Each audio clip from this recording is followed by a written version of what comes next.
Moi, je crois qu'il y a à la fois une question qu'il faut se poser et une autre chose qu'il ne faut pas faire. La question qu'il faut se poser, c'est celle de savoir, avons-nous le droit, oui ou non, de nous pencher sur notre Constitution et de l'examiner pour voir si elle entre bel et bien en ligne de compte de nos visions. Vous savez, M. Moulegua, en politique, il y a deux catégories.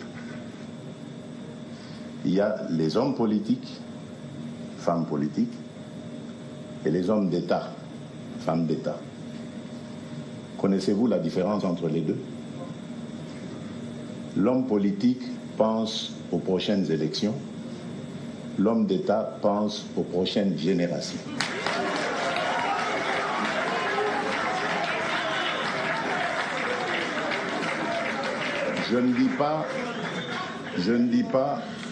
Je vous laisse définir dans quelle catégorie je suis.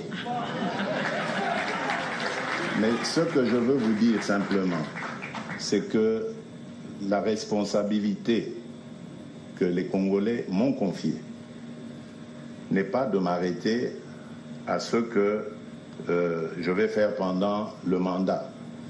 C'est d'aussi regarder les générations à venir. Qu'est-ce que je vais préparer pour eux, sans forcément être là, mais qu'est-ce que je vais préparer pour mon successeur? Qu'est-ce que je vais faire pour que celui qui va me succéder ou celle qui va me succéder ait aussi la facilité? Parce que moi, je vous dis, moi, je me mettrai à la disposition de mon successeur. Je n'irai pas prendre les armes contre lui. Et à la disposition de la République. Je vais m'effacer pour lui faire vraiment toute l'honneur, tout l'honneur qui lui revient, mais je serai là dans l'ombre, prêt à servir dès qu'il ou elle a besoin de moi. Et donc, je pense que c'est dans cette optique qu'il faut regarder nous, dans cette Constitution. Faut-il la garder ou pas? Qu'est-ce qui nous interdit de nous pencher dessus et regarder cela? C'est ça.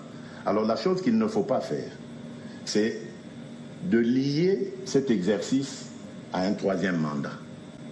Je n'ai pas sollicité de troisième mandat, mais je vous le dis, si le peuple veut que j'ai un troisième mandat, j'accepterai. En 2006, souvenez-vous, l'UDPS avait dit que si elle arrive au pouvoir, cette constitution sera...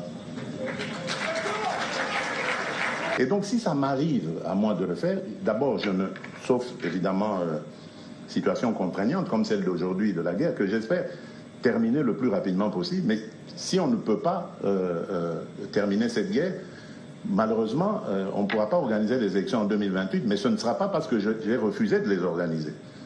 Les ressources sont là, on peut le faire. Mais on ne va pas les organiser sans les Nord et Sud Kivu quand même. Vous conviendrez avec moi.